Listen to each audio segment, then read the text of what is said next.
Thank you so much for inviting me to talk today. So I know that is the running out of time, but I will shorten my presentation.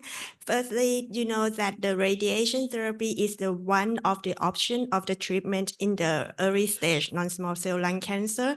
I will compare my treatment with the surgeon from the Dr. Chen and the abrasion from the Dr. Rao. So one is the benefit of the radiation. Radiation therapy is the non-invasive therapy. So when we treat the patient, we don't need any needle, any bread to the patient. The patient just come to in the treatment room and write down on the table, and then machine work, and then stop, and patient can go out to the home, just the non-invasive treatment. This is only our benefit that over the surgery and the abrasion. But for our limitation, firstly is we don't have the pathology proof of the myself. We need to, for the surgery, you resect the tumor. You can prove that the tissue, the tumor, that is the malignancy or not.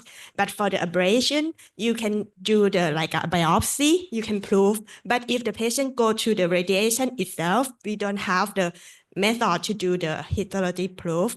Another limitation, when we treat the patient with the radiation on the early stage, we just treat only the tumor itself.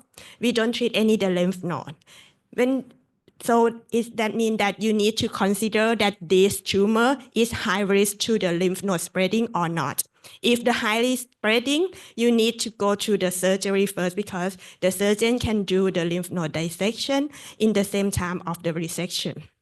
Finally, that Dr. Rao said that for the patient with ILD or lung fibrosis, so here is the limitation of us to do the radiation that can cause the radiation pneumonitis. So for my slide, I will show you that what is my work. If the patient go to the radiation, what is our work? The challenging issue of the radiation, that how to put the right radiation to the right tumor. Because the tumor in the lung is moving. Every patient, everyone can breathing. So when you breathing, the tumor is moving. So we can do now technology, we have the updating technology to see how much of the tumor breathing. Here is in the location of the tumor, there is a different motion. On the left-hand side, you can see the tumor that located in the lower part. The motion is more in the superior-inferior direction due to the diaphragm movement. And on the right-hand side, you can see here and the anterior and posterior part. On the posterior, you can see the back of the patient lie down on the table, so that the move is not much. But on the anterior side here, so here, you can see the anterior part is a chest wall. When we breathing, the chest wall move up and move down. So it can cause the tumor motion in the anterior and posterior. Here, this is the motion that we know, how we can manage this motion. If the motion is quite small, like a less than 5 millimeter, usually we treat the patient with a tumor, including the motion, because it's quite small, just 5 millimeter. So we have the 4D CT scan. The 4D CT scan is scan the patient during the breathing, and we collect all of the breathing in the 4D CT scan. And when we treat, we have to check the tumor motion before the beam on. That within the field of we treat. This is quite a simple technique that we have.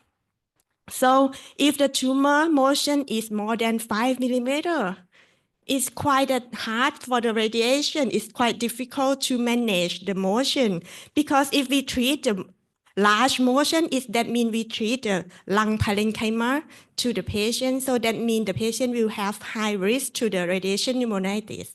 So we need to short or control the motion of the patient. We have the method. The one method is the patient need to breathe whole when we do the radiation. And how do we know that we take the radiation in the right tumor, we have the technique.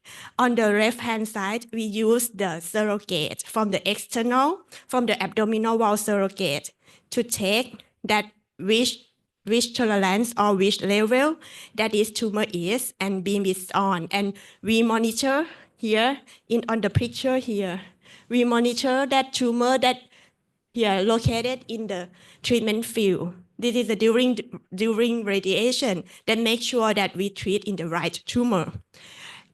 On the right-hand side here is the MRI neck. We can solve the tumor here, and the MRI neck can do the cine during the radiation beam on. We can see if the tumor here is inside the treatment field, the beam is on. But if go out, beam off, that is make sure that now we can treat the right tumor by the radiation.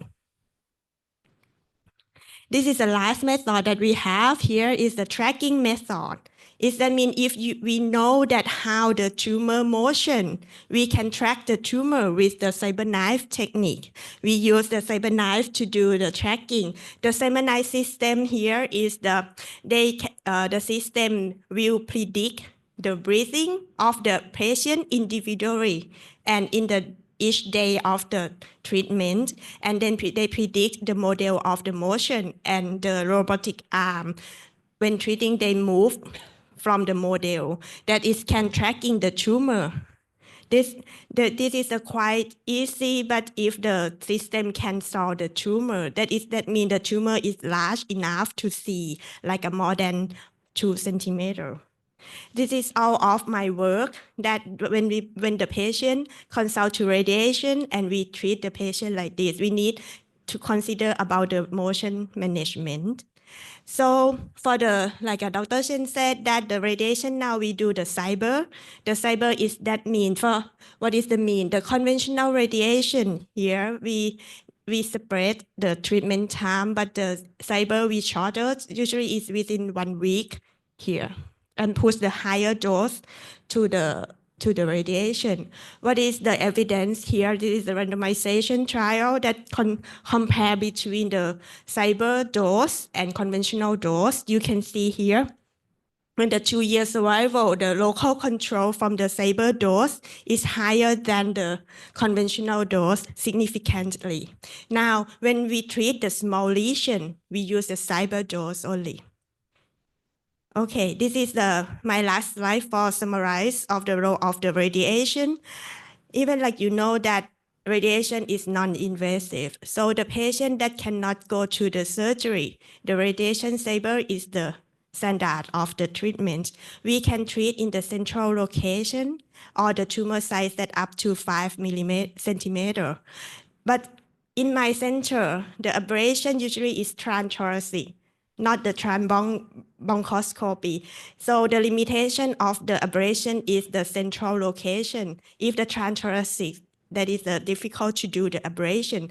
Most of the case that for the central lesion, we'll consult the radiation to treat. But in the future, if we have the bronchoscopic ablation, some lesion that central will take part by the ablation. For the second one, this is the difficult situation for the multifocal primary treatment. So we need to do in the MDT to discussion with lesion, which one should go to which treatment. So we need the MDT for discussion for this part, but radiation is one of the options for the treatment. Okay, this is all of my talk. Thank you.